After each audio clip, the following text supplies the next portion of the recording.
Hello everyone, नमस्कार. मी सरस्वती. स्वागत आहे तुमचं मी आणि माझे दैनंदिन जीवन या चॅनलवरती. सगळ्यात आधी तुम्हाला होळीच्या खूप खूप शुभेच्छा. तर आपण आज होळीच्याच स्पेशल स्वयंपाकाचा मी व्हिडिओ घेऊन आलेले आहे मी आज खास तुमच्यासाठी.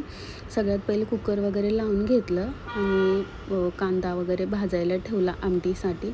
नंतर लगेच 5-6 कांदे कापून घेतले. मग ह्याच्यासाठी भज्यासाठी मस्त असा उभा कांदा कापून घेतला. तुम्ही कसा कांदा कापता ते मला नक्की सांगा बरं का.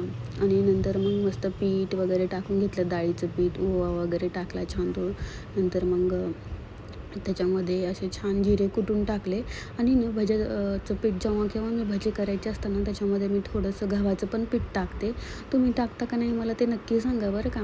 आणि नंतर मग छान असं पुरण पण शिजलं होतं. मग पुरण चाळणीवरती गाळून घेतलं आणि चाळणीवर पुरण घालून घेतलं आणि पाणी एका बाजूला केलं आणि पुरण एका बाजूला चाळायला घेतलं आणि लगेच मग कढईमध्ये गरम करायला ठेवलं पुरण शिजायला. आणि पुरण मी एक ग्लास डाळ घेतली होती तर मग एकच ग्लास साखर पण घेतली. जेवढ्याला तेवढंच प्रमाण घेतलं आणि नंतर मग थोडीशी इलायची पण कुटून त्याच्यामध्ये घातली होती. इलायची कुटून घातली जेणेकरून स्वाद असा छान येईल. नंतर मग लगेच आमटीचा मसाला पण तयार करून घेतला.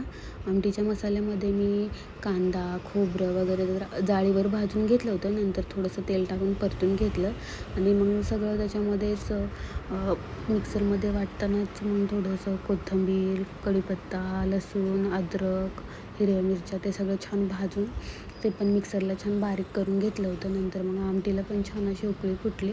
आणि भज्याचा स्वयंपाक म्हटलं का म्हणजे पुरण, भजे, आमटी वगैरे जे काय म्हटलं का आमच्या ते कढीशिवाय जमतच नाही. भजी आणि कढी सगळ्यांना खूप जास्त आवडते. मग लगेच कढी पण करायला घेतली. कढीमध्ये मग छान अशी कढीला फोडणी दिली. मध्येच गावचं चालू होतं, आई असं गं आई तसं गं म्हणून. तिला बोलत मग असं माझी फोडणी करवायला आलेली. फोडणी तेल खूप जास्त गरम झालं होतं. तिला म्हणलं बाई तुझं मध्येच काय असतं गं म्हणलं, माझी फोडणी करपत होती की गं. तिला बोलत मग लगेच कढी पण करून घेतली. तुमच्याकडे असतं का नाही मला सांगा बरं का कढी वगैरे असं. आणि पुरणाचा स्वयंपाक केल्यावर नेमकं तुम्ही कोणता काय स्वयंपाक करता, कढी असते का नसते. आमच्याकडं तर कढीला काही ऑप्शनच नाही, कढी करावंच लागते. नंतर मग छान असं कढी पण करून घेतली. छान कढी आमटीला पण छान उकळी वगैरे फुटली होती. आमटी वगैरे करून झाल्यानंतर लगेच कढई ठेवली. मग कढईमध्ये मग पापड तळून घेतले, उडदाचे, तांदळाचे वगैरे असे वेगवेगळे थोडेसे पापड तळून घेतले आणि साईडला लगेच भात पण लावला.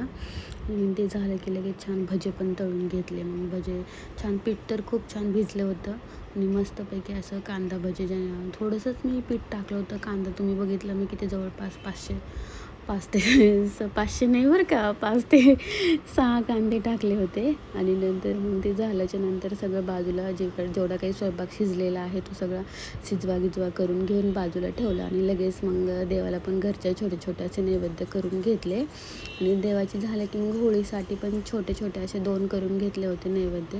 आमच्या सोसायटीमध्ये होळी म्हणजे दहन होतं, होळीचं दहन होतं.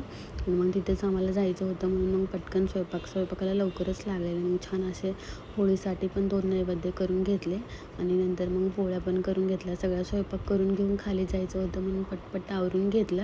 आणि तुम्ही मला सांगा बरं का मला स्वयंपाक येतो का नाही येतो पुरणाचा. आणि तुम्हाला माझा व्हिडिओ कसा वाटला ते नक्की कमेंट करून सांगा.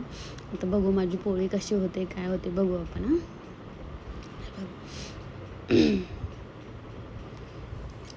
जमतो का नाही मंडळी मला स्वयंपाक ते नक्की सांगा बरं का कमेंट करून. फुगती का नाही